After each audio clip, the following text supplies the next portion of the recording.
Incarnation a bunch. Why not go for the new guy? How big is the solo queue champions pool? We'll have to see. Incarnation doesn't look to be getting hit too hard here. Is one LeBlanc is banned by Cloud9 themselves, so Bjergsen can't get that. But focus on the Alistar and Sejuani here from Team Solo Mid.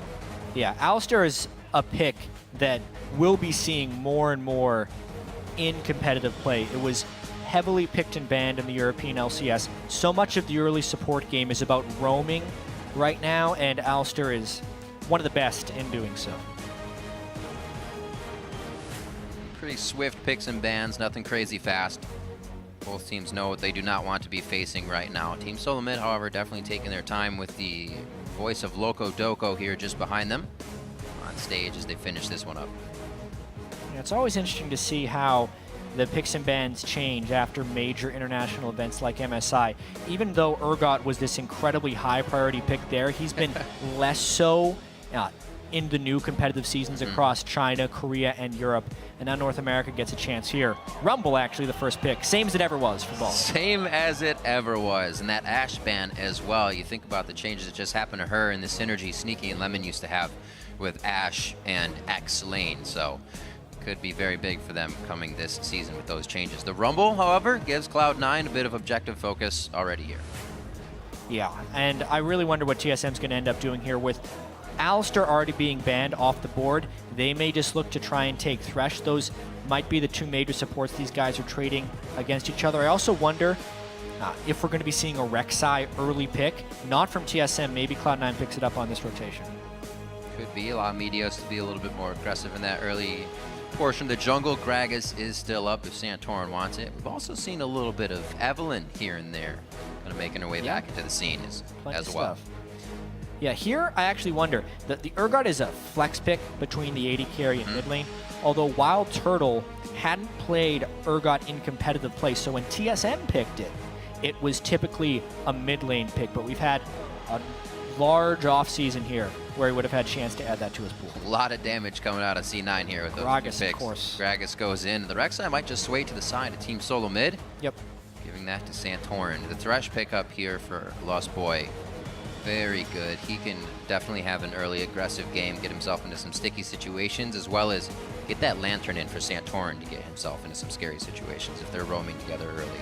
Yeah, a lot of versatility from that Thresh pick. The Gragas and Rek'Sai, probably the two most potent junglers on this patch, thanks to some of the early game pressure, which will be fairly critical in this game. I mean, even if we just look at Cloud9 versus TSM playing in the North American Spring Split Finals, we saw lane swaps every game. We saw a lot of early game jungle mind games. Absolutely. And having that early strength is pretty important. The fact that TSM's been able to lock down Maokai and Rek'Sai, just all the CC and tank coming through them is pretty potent, which makes the Kog'Maw pick actually pretty nice. It's actually something we were mentioning at MSI as well with the lane swaps and the fact that they didn't, and even themselves being kind of set back with, we lost with our perfect composition. Yeah. And that's not something that can happen if it's the champs you need to get right off the bat. And you have to wonder if the perfect composition for the team, you know, how does TSM respond to that coming back into the North American LCS? Do they think that they had the meta read improperly and they then change what their perfect composition is?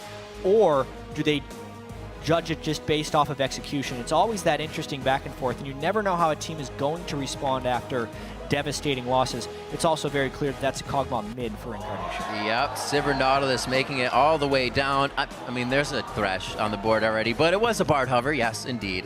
Yeah, Sneaky and Elimination getting two of their favorites, actually, in these pickups here, and as well for the team to either get out or get in to some crazy situations. We are looking for the round off here from Team Solo Mid. What will they try to counter with? Give themselves the upper hand in this composition. For the Twisted Fate, we've seen Bjergsen kind of stray to the wayside of his compositions. We saw the Cho'Gaths coming out at the end of the season there. Haven't really seen too much of that, however. Turtle put in a lot of Urgot practice after MSI, so he could successfully run it as a flex pick, which means now TSM could counter pick that mid lane if they want to. And speaking of which, all champions are enabled on this LCS patch. Victor had been disabled due to a health bar bug for the largest portion of that last split. But he's healthy now. Now he's back. He's healthy indeed. Last time Bjergsen was playing this champion was IM Katowice, where he was crushing with it. We'll see how this goes now. I'm glad I get to get a Victor game with you, chat. This is going to be fun. It's about time I get to cast Victor. He's been one of my favorite champions for years. It'll work.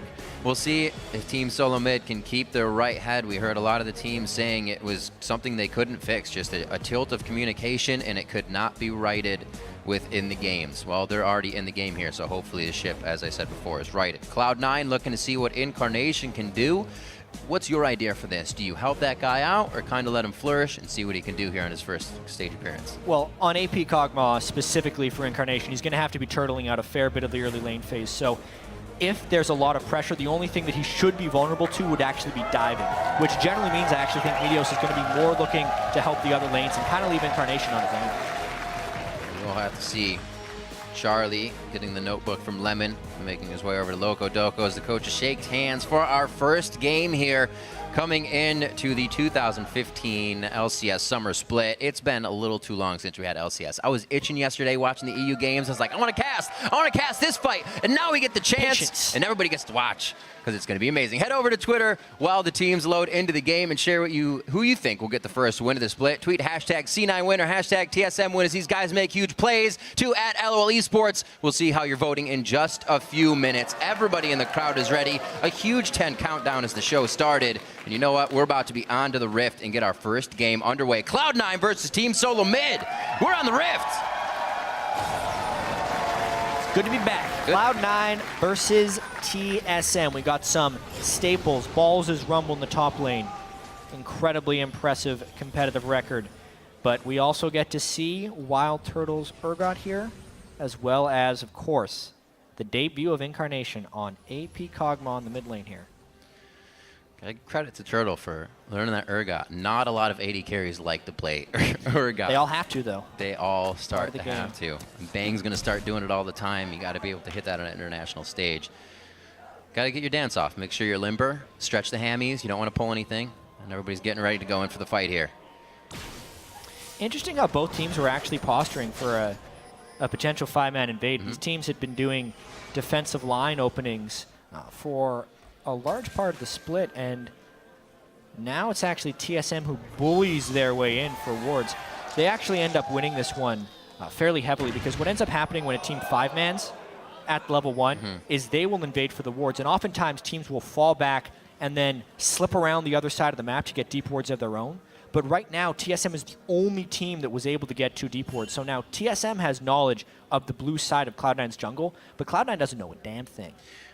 Watching last night as well, I rewatched the finals, and something like this happened exactly where Meteos headed over, got a quick ward on the Raptors, so Dyrus couldn't do anything if they were really going to get the split, and he wanted to kind of sapling out the Raptors there. So a little bit of a change up as well for that 5v5 to be pushing C9 off the top side of the jungle. Nice by Team Solo Mid. We're going to start off with the doubles. It's going to be down at Gromp as well as up at the Krugs. Bjergsen with the one little Raptor to maybe surprise Incarnation to level 2. Interesting, actually. He got those because of the saplings. So he's at 6 now. He got all 3. He got the 4, yeah. Or the 3, sorry, thank you. I mentioned Fog of War. It was a sapling start from Maokai. One spell over from the mid laner gives him that. Heck yeah. Typical TSM, sacrificing Dyrus' farm a little bit for Bjergsen, but it's a pretty common tactic among Maokais. Interesting how Balls was actually prepping a double jungle with Meteos where he helped with red, but then he realized the lane swap wasn't going to happen, so he had to teleport up to the top lane right away.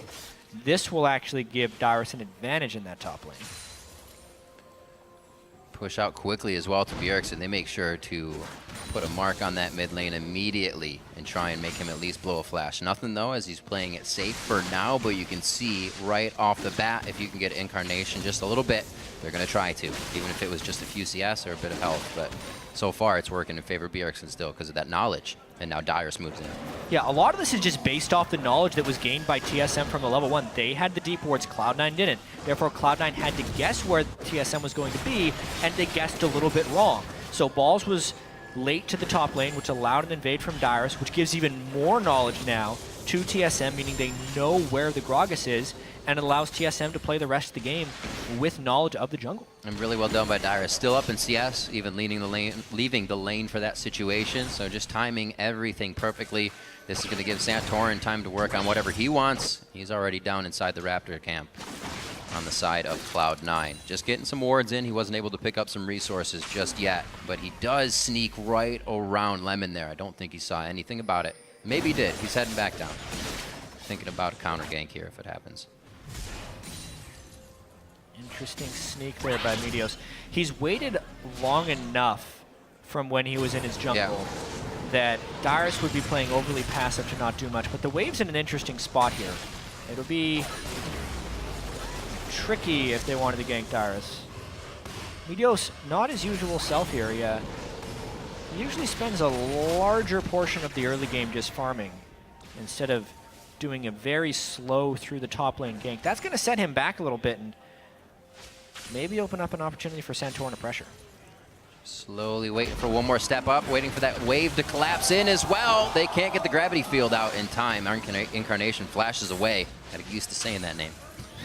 And his flash will be down. Maybe a rinse and repeat here for Santorin. Yeah, I mean, we can talk about Victor for a little bit here. Early on in the laning phase, he's not devastating, but Kog'Maw's early laning phase is also quite weak. Adding to the fact that Rek'Sai's early ganking needs to be respected, and the fact that Bjergsen has had knowledge of where Meteos has been the majority of the early game, kind of explains this large CS gap that is opening up, just based off the knowledge and the general matchup. Bjergsen playing it very well, and maybe Incarnation could have picked up 2 or 3 CS that he didn't time properly with his last hits, but outside of that, there's not much more he could have done. Saw a few of those Qs actually just missing some CS, and they died to the minions as well. Maybe some jitters. Definitely already getting more help from Meteos here, so on the side lanes to do what they can to keep the pressure onto TSM, coming from Cloud9, I should say. They can't afford to fall behind with what's happening here in mid. Yeah, Bjergsen, wow. 47-19 after he's able to shove that up. Plus, Bjergsen gets to back with an ideal amount of gold for Victor. Victor generally wants to back with 1,000 gold, or in this case, 1,350 gold. So not only can he upgrade his Hex Core for his E, which will now shove in Kog'Maw even faster, the upgraded death ray, he also picks up boots, which are another very critical thing for Victor. The way his trading works, if you want to get the Q auto attack harassing, you need to be faster than your opponent. Since Incarnation couldn't farm up and get tier boots, instead just a tier, Bjergsen now has a move speed advantage on him as well, which just adds to how much pressure Bjergsen can put out as Victor mid here. See where Santorin decides to go. Looks like Bjergsen should have a hold on this, so we may get a little more effort to the side lanes from Santorin. Everything seems safe, though. Charging up the tiers, Wild Turtle in the bot lane. It seems like they have come into this one with a straight head on their shoulders, and everything is at par right now. Ball's in the top lane, 44-45. Didn't really have a CS deficit, but he has completely evened out the few he was behind. Neither of those guys have backed just yet, so if a teleport were to come into play, they're only going out with these first items that they purchased. A little aggression for the Scuttle Crab, but I think that's all we're going to get out of this.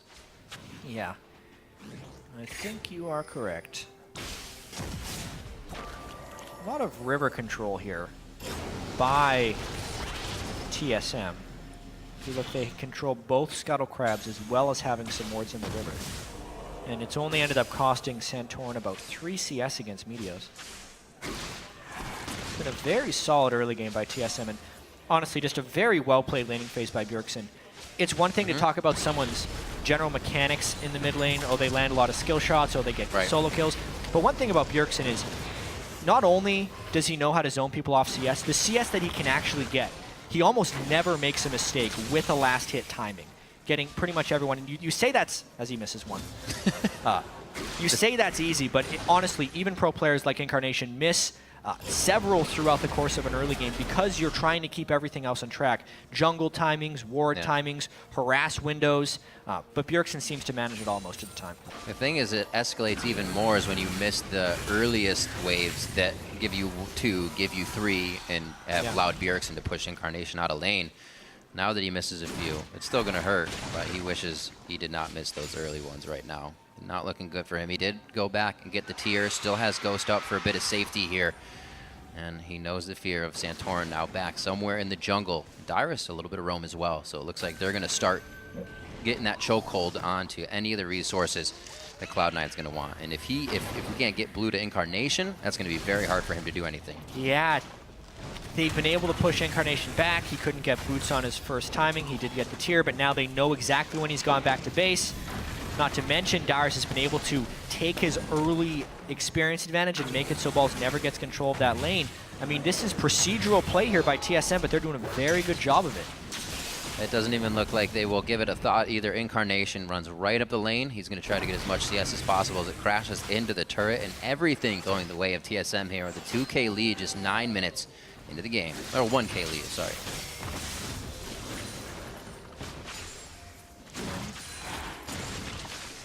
Always wondering how Cloud9 will play with the roster change. No high here to try and help him out. Santorin, big time gank coming down on a ball. So who's pushed up? Got him. They're going to just be able to sit on the equalizer here. And good flash out as he makes sure he gets all the crowd control out of Dyrus. Balls stays alive. I don't know if we're going to be able to get anything from Meteos out of the bottom here, but it would help a lot for C9. Another gank through the lane there for Meteos. They don't even have brush control for this gank, so a sweeper on elimination, but he hasn't swept that brush. I think it might just be a brute force type thing here. Getting out of there. It's a lot of people. Cancel TP. Yep. Interesting. It would have been a Rumble teleporting in without an ultimate. But knowing TSM had no teleport support, this could be a tower for Cloud9 if they want it. Smart play overall, actually.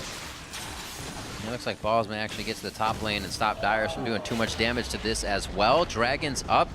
But with that teleport stop, I don't know if C9 feel they have the majority to take this bottom half of the map.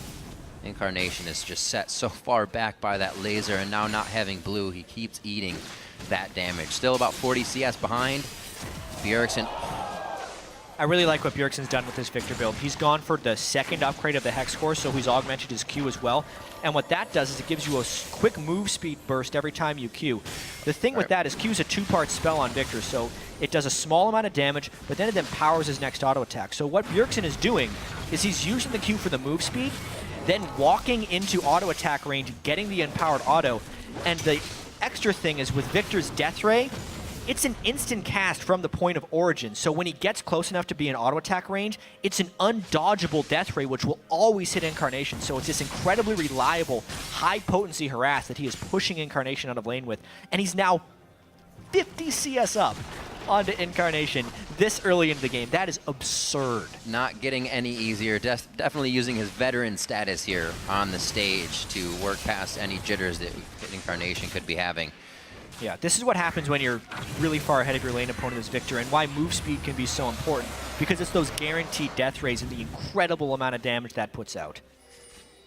Well, teams are definitely taking note of this, because you can see Santorin also dismantling Meteos' jungle, which this mid lane pressure is now hurting Meteos because he's having to cover things, and it's kind of falling apart here. Cloud9 has moved the bottom lane up to the top here, and they're going to try to start dropping some turrets after they got the bottom one. Doesn't look like it's going to go down too fast with the TSM protection. Knowing that High was kind of the core shot caller for these guys, Lemonation definitely having a voice in there as well. Right. High would be very calm and vocal during fights. Yeah. Maybe Incarnation can still kind of bring that to the team.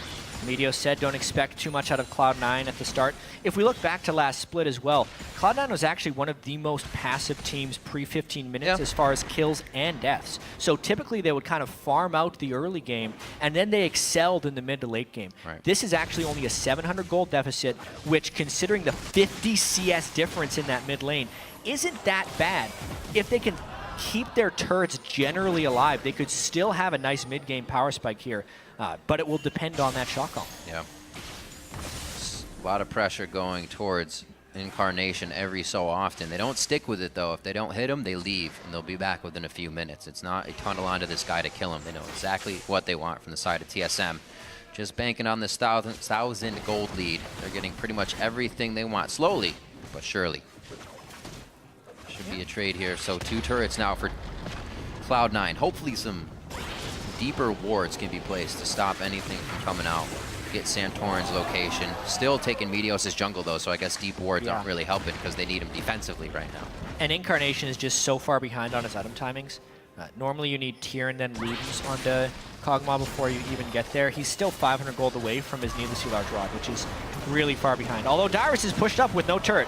Bad place to be. Cast on the hunt. Doesn't look like he's going to get any help up here. He should go down eventually. The rest of the team is working on Dragon towards the bot lane. And Dyrus is going to go down for the better, you could say.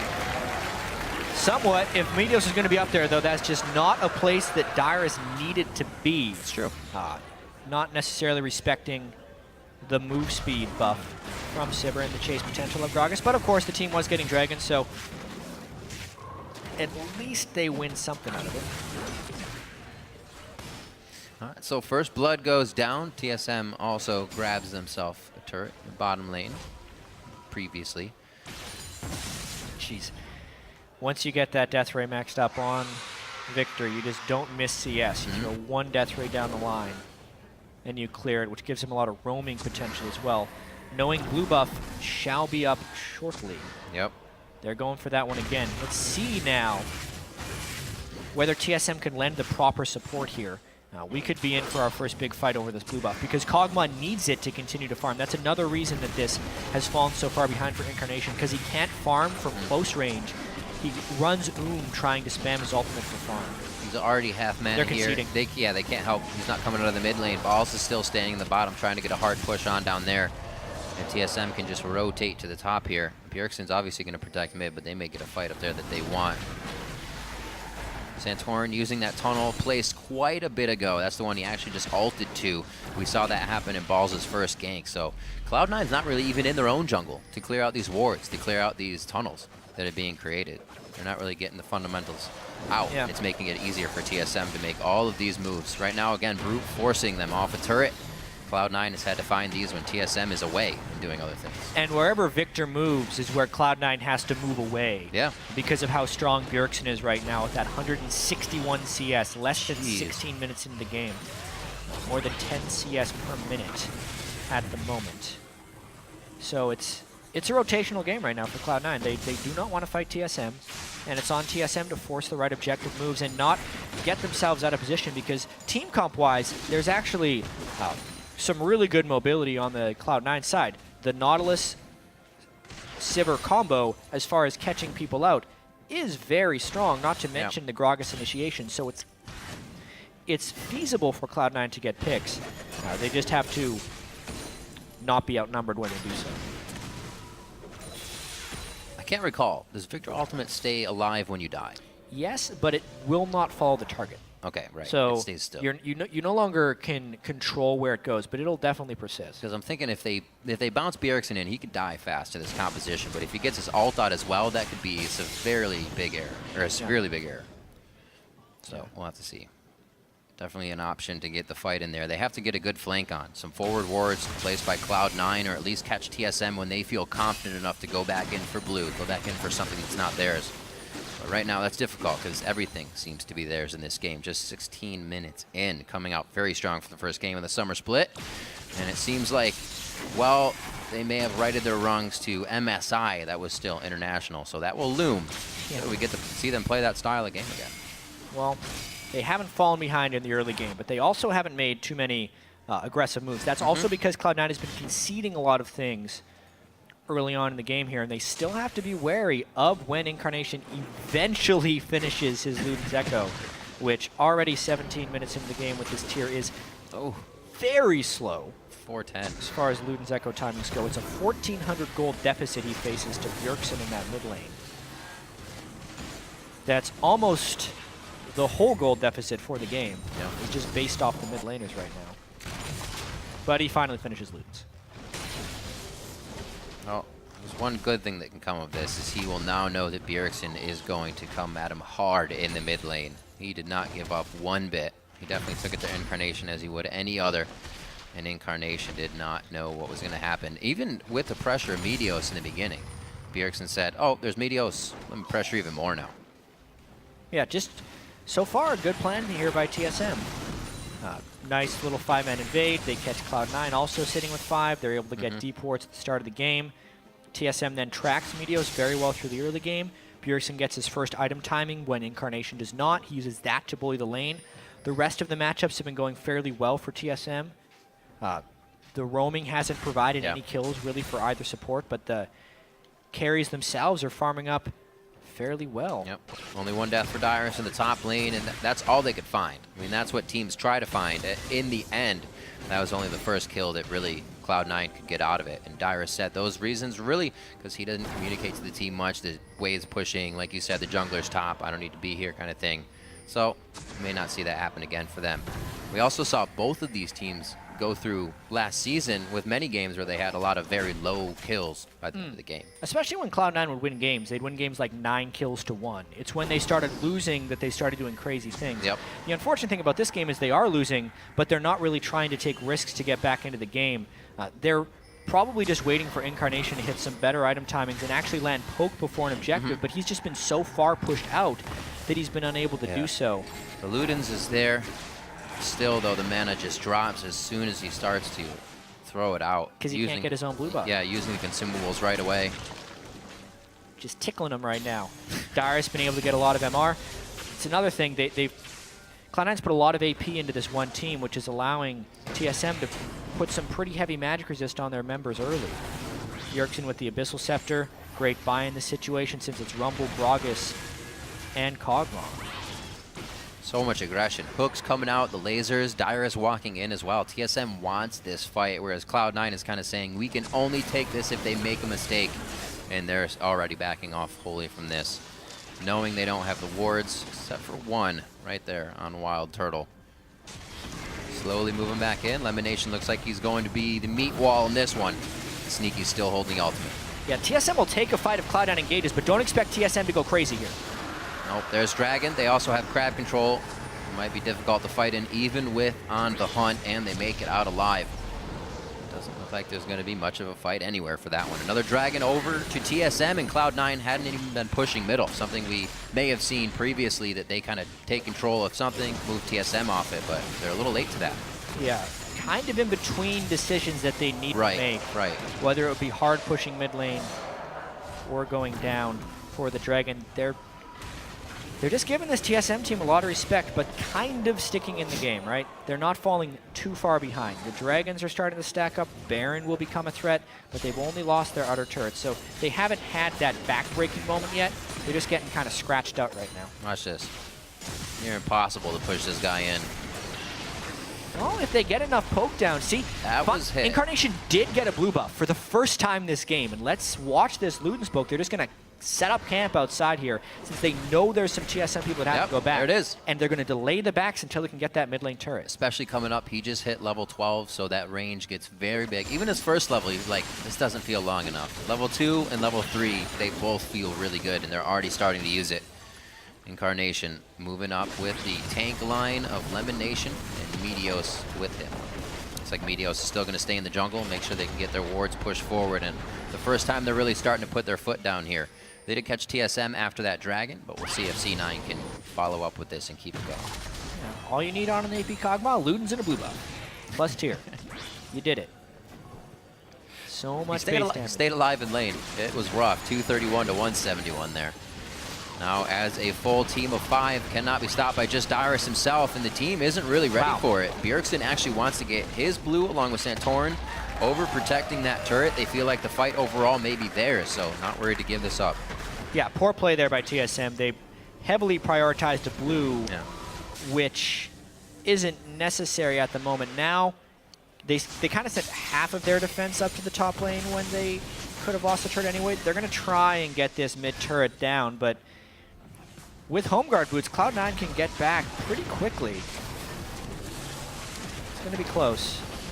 A little bit of Black Cleaver love for Wild Turtle, along with his Muramana that actually just finished.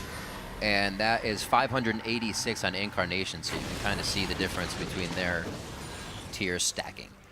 Yeah, so by the way, Black Cleaver and Muramana are insane on Urgot. Not only does Urgot's Noxian Corrosive Charge, the thing that locks on his Acid Hunters, give you Armor Shred, it also ticks physical damage very frequently, so basically he lands E on someone, and once his E is maxed, it's going to shred 50% of the opponent's armor for one spell, because that's the way Black Cleaver and the E will tick. You might as well just get naked. is going to help him out real heavily in these team fights. We'll see. Stripping people down. Here comes Wild Turtle from the top. Ooh, he's taking some poke, actually. The rest of the team gets cut off as they weren't exactly dancing together too well. They're still going to stay safe on this one. Looks like we have Sneaky pushing up in the mid lane. He's going to call some pressure over. He should be able to just walk right out the bottom as he clears that with a boomerang. So Cloud9's kind of giving TSM the dance now. They're able to protect a few things and also push them off with the turrets. Looking better. The longer they do that, the better the chances are for Incarnation to get a little bit bigger, a little bit stronger. Great job by Darius in that top lane as well, going down still 185 to 152. Righteous Glory's finished, so they can kind of counteract any of the kiting they want to do with Sneaky's ultimate here. It's just getting better for him. If TSM actually gets a fight on Cloud9 before Incarnation can get poked down, it's not going to be pretty for Cloud9. Bjergsen, we haven't seen any team fights in these 24 minutes. If not for that one gank fight, Darius would be approaching the record for longest game without a kill. Maybe we can get a separate one for longest game before the second kill happens, because we've gone a long time here with these guys just trying to trade objectives and conceding things. Again, it looks like Cloud9 just maneuvering around. I mean, we're wondering whether they'd be able to kind of cheat advantages like they used to when they'd fall behind in the game and just avoid fights. They're doing that just fine in this game. TSM unable to pull the trigger on multiple occasions, whereas Cloud9 is rotating around and keeping a pretty strong presence here. I can't imagine how these guys are going to assess the fight. They haven't done it in a while. Bjergsen's probably going to one-shot someone that they're not expecting it. Everything's going to kind of just happen immediately. Everybody's going to be like, whoops, didn't realize it. Oh, this works. It's going to be a very interesting fight. I don't think we've ever had this much of a gap between two and as many items built as they have on each champion. 1-0 though, 25 minutes in, as both teams are weary of making that big mistake. Yeah, well, this is where the Dragon denial actually comes in. Notice how Cloud9 conceded the first two Dragons, but that Dragon number 3 is often the straw that breaks the camel's back in many situations. Oh, there it is.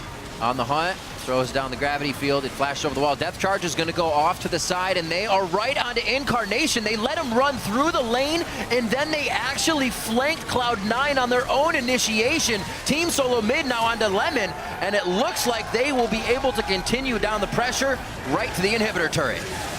Yeah, that's a lot of stuff taken by TSM. They get to choose their own adventure here. Where do they want to take the advantage? Because there's Dragon coming up, there's Baron already, and there's a maybe push down the mid lane. Maybe indeed. It took a little time for the minions to get there, and it gives Sneaky enough time with the team to just, the ultimate objective. The ultimate objective, enemy's blue buff. Indeed.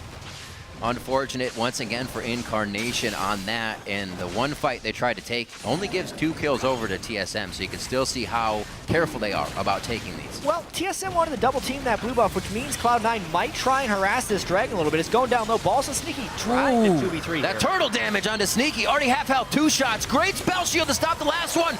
Sneaky can't get another shot on a turtle. That lantern was amazing by Lust Boy. Now Balls overheats in the fight. Lemon stuck with the rest of the team, and Meteos on the top side here. We're split on either side of the Dragon. Nobody going down just yet, but they finally find all the HP of Bjergsen and cut him down. Both summoners used there, and it looks like TSM backs off. They do get the Dragon. Yeah, TSM tried to take a little bit too much there. They wanted the blue buff and the Dragon, and then that ensuing fight actually led to them suffering a casualty there. Bjergsen lost his blue buff, even though now he's been able to pick up a death cap, and Cloud9 kind of stays in this a little bit. Being down 3 Dragons to 0 obviously is an incredibly hard thing to come back from, but at least the gold is still close. So one more tier stack by Incarnation, and he's all Seraphs embraced up, so that's good for him.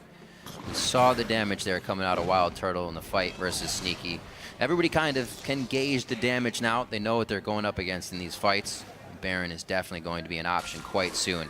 Cloud9 would love this. Dragon number 4 means even more of that taking time bomb number 5. And getting Baron would easily help them push down a few of these turrets here. They need it. Getting flanked that hard on their own engage was not what they wanted. Yeah, I wonder when Darius will pick up home guard boots, because there's a potential that could be a game-changing fight. All TSM is worried about right now, I feel like, is just getting on Incarnation and making it so he can't poke. If Incarnation can stay in the back of these fights and poke, it's going to be huge.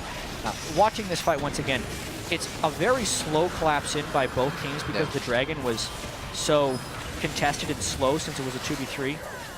Watch the positioning here. TSM had to respect this, but Bjergsen tries to come in the side with a flank, and he doesn't have his ultimate because it's been so recent since the last fight.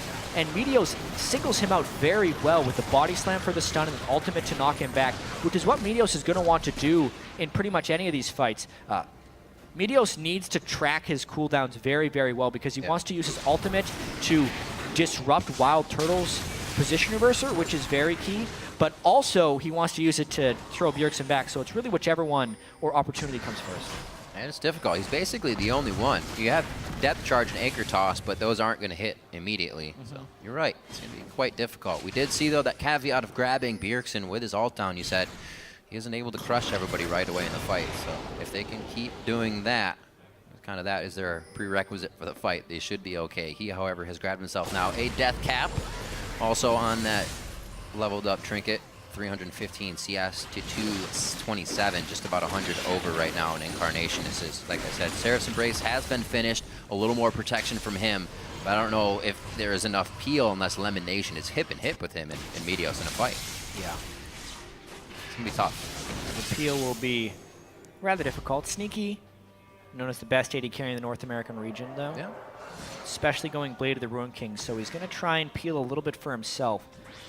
It's always an interesting choice between Bloodthirster and Blade of the Ruin King. This time with Bork, a lot of that has to do with some health stacking going down on the other side between Darius and Santorin, but not much armor. Plus, when Rek'Sai gets close and knocks him up, being able to use the Blade of the Ruin King active and then shoot backwards, especially on Sivir, who already has a lot of move speed from her passive and ultimate, will make the kiting very potent for Sneaky.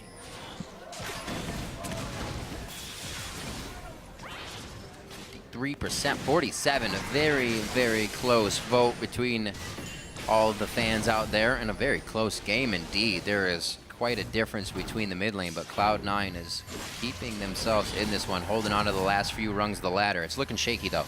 A few more engagements like what we've seen from TSM, and the inhibitor turrets will be no more. We can already see Incarnation ready for what could be some of the final battles. The Sorcerer Elixir are there for him for a bit more damage since he's behind, and already puts another blasting wand in there.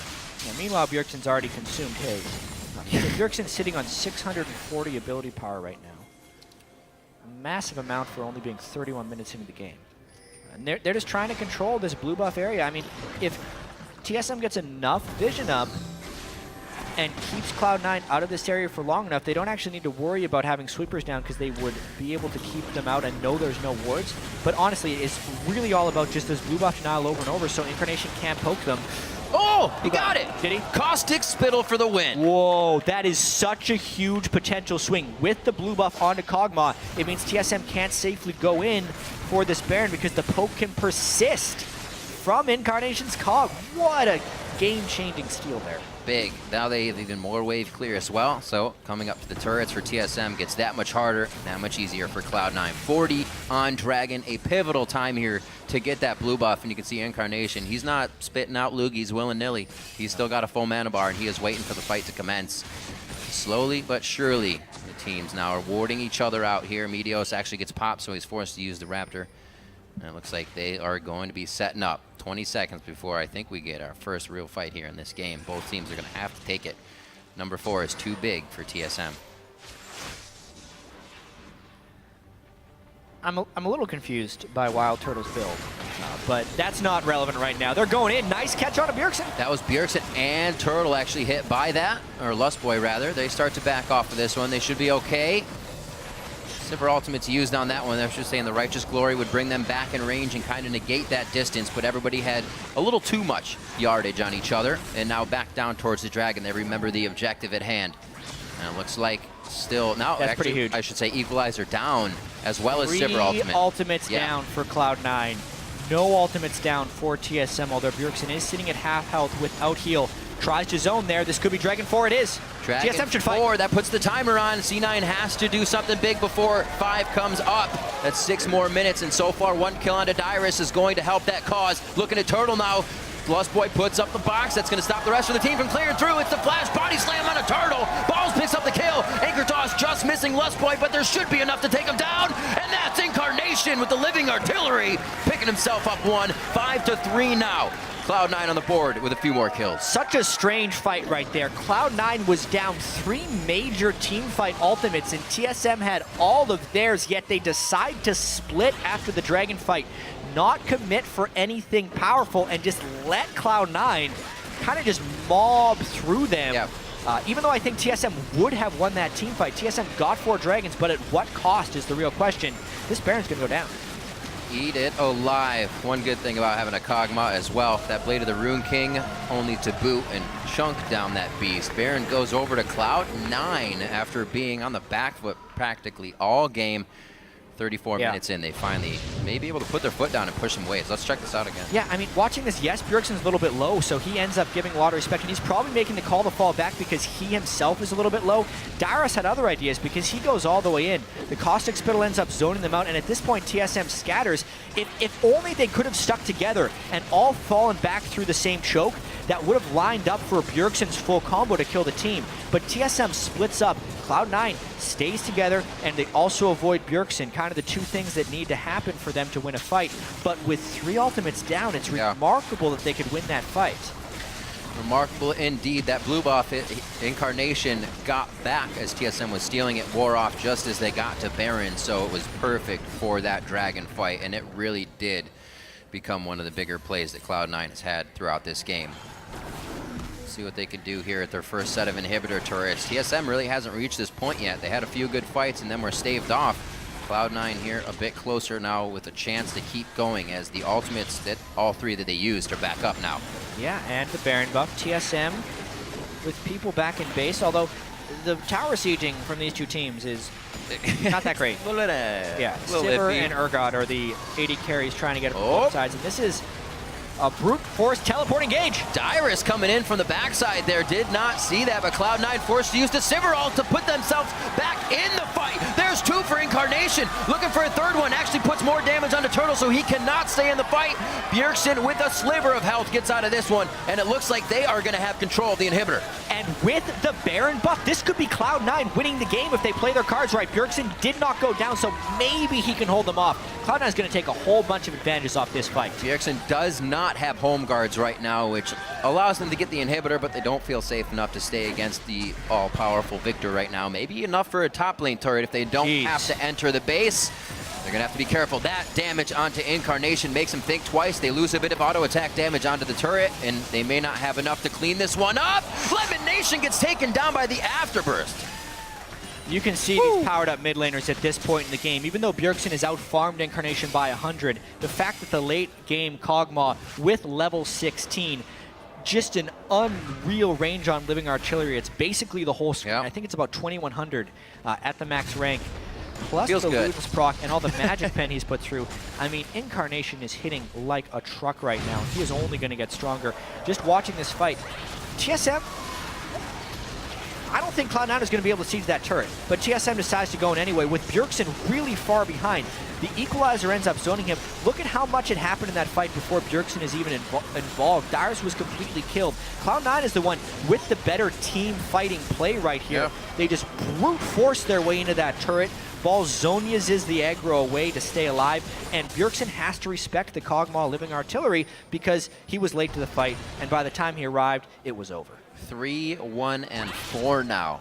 Something I really like about Incarnation's play already is that he kept a steady head. He wasn't trying to go for the blues when they were stolen. Looks like they could actually pick up Dyrus once more. Lustboy there to save him by the skin of his teeth. Very nicely done. But as I was saying, Incarnation wasn't trying to be scared and get his blues back and then die for getting his blue. When his blue was being taken, he went to mid lane and he just farmed. And he got what he needed to, knowing that that would be the safest thing to get him to a point where he could do this. And we always wonder where Cloud9's strengths come in. Their last split, they were not that crazy early game team, but it was their mid game rotations and late game team fighting. All those things are kind of showing true right here. I mean, is this high in disguise? You lose his laning phase and then he makes good calls and plays for the rest of the team throughout team fights. This Incarnation guy has been playing these team fights great as Kog'Maw. Now they have the wave clear, and this game's about to come to a head here at the 5th Dragon. if Cloud9 doesn't get this one, it's hard-pressed to come back after 5. It's really hard to come back from 4-0. The only time I can remember it happening last year is when COG actually had 4 dragons on TSM. Yeah. And then they won some fights around the 5th dragon time. Role reversal right here. TSM knows what can happen even if you have 4 dragons, especially now that they've lost a couple team fights in a row and don't have vision control. It's got to feel weird when you think your upper hand is when you force 5th, and now you're afraid to force 5th, but you're forced to force 5th. A lot of forcing. Watch the pre-fight poke here from Incarnation. That's the key. He has a blue buff, which is huge, and they end up fighting up top. Incarnation's around the wall. That's Balls looking to throw down. Still back and forth. A lot of good damage done on both sides here. Mostly the elimination, though, is look at TSM's health bars. They aren't feeling too good. That's the equalizer. Splits Dyers from the team, but only for a little bit. Goes for the flash body slam just in the middle. Did not get them, and they're able to react. Bjergsen very low, but still fighting from the outside, and that's going to be Turtle going down. All summoner spells used by him before he got that off to give the team a little bit more oomph in the fight. 50 seconds just about on the members of C9. There's another one down as Bjergsen pretty much one-shots out into elimination. TSM is just kind of getting the stragglers right now of C9. After this Dragon, it's going to be a very hard push, possibly towards the top lane if this bottom wave doesn't push fast enough. Yeah, Meteos went for the hero play, but he couldn't get the stun or knockback onto Bjergsen. That's what ended up losing that fight. The poke is still pretty immense, but the blue buff is gone from Incarnation. Here we go. Dragon goes down. That is going to be Santorans. They have 5. They have Aspect. And top turret, rather, bottom of the inhibitor is taking some damage. Woo. So 5 dragons for TSM. They managed to survive that fight. That means a whole truckload of AP because that doubles all the previous bonuses, which is massive for Bjergsen. The minions end up taking down a turret on the side. Oh, so close on TSM's Nexus turret as well. The minions were so close to taking that down. They home guard off the base. It should be all right there. And TSM gets back to repair on that one. Wow, that Nexus turret has about 200 HP. So because of the double bonuses from the 5th aspect of the Dragon, and the fact that the Hex Core already gives 168 ability power to Victor, Bjergsen's sitting at 891 AP right now. I'd say that's a lot. The rest of TSM still pretty tanky, but honestly, Aspect of the Dragon helps you within a team fight. Yeah. If TSM can't actually get fully engaged with Cloud9, which was kind of the struggle at the start of that last fight, and if Incarnation can successfully poke before a fight, Cloud9's actually still in this one despite being down 5 dragons to 0. Also, as we saw in that play, which had to have been set beforehand, was that promoted minion taking down that top inhibitor turret as well. So Lustboy had already thrown that on throughout the Dragon, minion. The Fiasco.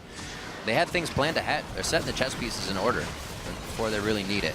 Oh, the red carpet laid out for Team Solo Mid nicely from Balls there. They're going to take quite a bit of damage. It may be enough to finalize a few kills in this fight. Balls over the wall, but then he just Zanyas, and he's able to keep enough damage onto Lustboy along with Sneaky to get another kill. That's going to be Balls going down by the hands of Bjergsen as he starts to make his way out with Turtle. These guys are trading back and forth very nicely on priority targets. What a fascinating game here. That actually counts as a win for Cloud9 because all they're trying to do is withstand this 5th aspect of the Dragon buff. It's a 3-minute buff. It'll fall away in about another 65 seconds, so TSM may have lost their ability to force Baron with the 5 Dragon buffs, and this is all because Cloud9 was willing to make a call and go in aggressively. As soon as they say Bjergsen isolated from his tank line, they throw down the Rumble ult. That's immediate. Then Meteos just goes to look to separate them. Bjergsen back, Santorin forward, and the rest of the team is there supporting damage. As far as team fight coordination this game, there's been one small misstep from Cloud9, and that was in the 5th Dragon fight where Meteos missed his flash body slam. Outside of that, it's been Cloud9 finding the small windows to take down TSM and making it count. Incarnation getting another blue. Very necessary for him. We already see Elixirs coming out and a few other champions. Balls has one. Sneaky's picked up a Quicksilver Sash, easy to say. Looks like everybody's getting the full items here. You're not going to be able to do much more on either side. A promoted minion also just came out from Lustboy. It looks like that was just right down the mid lane. Yeah, it's always good to track those guys. Where did he put it, actually? I'm trying to find it. Somewhere. It'll pop up. Yeah, either way, this is now... The 5th Dragon is gone. So Cloud9, if they were able to fight them with the 5 dragons, they can definitely fight them with 4. Knowing there's no turret behind TSM, you can see TSM actually has to give this a fair bit of respect. Death Cap completed onto the Kog'Maw as well, so he's a full item behind Bjergsen, but just as potent in teamfights, just because AP Cog is ridiculous. It's a bottom lane beauty down there with the big wave. Plus, the hyper late game Urgot versus the damage output of a Sivir. Unless Wild Turtle can swap Sneaky in and kill him quickly, the Sivir will be doing more damage throughout the fights. 5 dragons down, now only 4 dragons down. Cloud9 remarkably still in this game, trying to win their debut with their new mid laner Incarnation. Oh boy. Well, they can definitely figure out what's going on and fix mistakes mid-game with this composition already that we've seen. We know that Incarnation, as we said before, can keep a steady head in the game.